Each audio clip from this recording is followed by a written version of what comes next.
اقبال کہندا جدو قوماں غلام ہو جان تو پھر انہاں دے جوان بھی بڑھے نظر آندے، انہاں دے شیراں دے بھی دند ڈے پوندے۔ او جناب شیر بجائے اس دے کہ کشمیر وال جان لاہور چلن ریپ ہو رہا پر مسلمان بچیاں دے، او شیر کشمیر اقبال کہندا جدو شیراں دے دند ڈے پون نا او کشمیر چلن دے بجائے پھر لاہور میچ کھیڈ دین کرکٹ دا۔ ہاں ادھر این اس ٹائم جدو مسلمانوں دیا دھیاں چکیاں جا رہی ہیں کشمیر تے لاہور میچ ہو رہا۔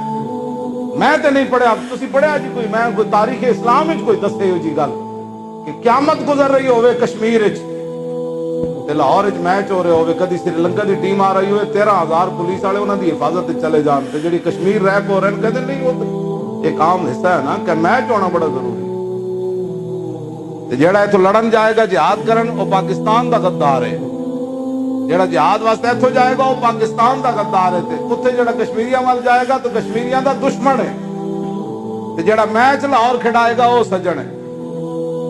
جنہاں کشمیر دی مدد نہ کیتی سب کچھ ہوندیاں پلے، اور جنہاں کشمیر دی مدد نہ کیتی اور سب کچھ ہوندیاں پلے، ایتھے اوتھے دوئی جہانی ککھ نہیں انہاں دے پلے۔ اے مسلمان گھراں وچ بیٹھ کے کجی تلوار سے اسلام نہیں پھیلا، تو پھر رسول اللہ جڑی تلوار چاہیے وہ پھر کی کہو گے، وہ بارے کی تواڈے کول وہ کی تعویل ہے اس دی؟ تے رسول اللہ دے گھر 12 تلواراں لٹک رہی ہیں سن، وہ کی تعویل ہے؟ حضور نے خالد بن ولید نو فرمایا اللہ دیاں تلواراں وچ ایک تلوار ہے، وہ ایدی کی تعویل ہے؟ حضور نے میدان احد وچ این تلوار چاہیے، تسبیح تے نہیں چاہیے، فرمایا اینو کون لوے گا؟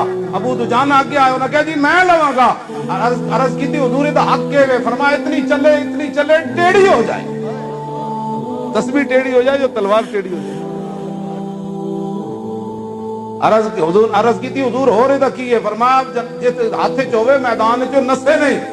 عرض کی تھی دا اور کی حق کے؟ فرمایا کسی مسلمان تے نہ چلے۔ مولانا کھڑے ہو وہ ابو دجانہ کیویں چلے؟ ہن کوئی سمجھ آئی گا حضور کیڑی بات کیڑے مطلب تسی کی کر دے ہو؟ این چلے میں صحیح ہوندا میں تانوں صحیح چل کے دکھاں گا کہ ابو دجانہ کنج چلے۔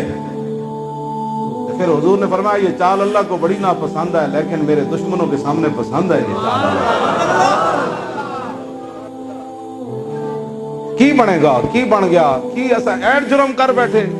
اقبال کہندا از غلامی دل بمیرت در بدن، از غلامی روح گردت بار تن، از غلامی ذوف پیر در شباب، از غلامی شیر غاب افکندن آب، از غلامی بزم ملت فرد ایمان بہ ایمان اندر نمر، یکے اندر قیام وہی در سجود، کاروبارش چون صلاتے بے امام،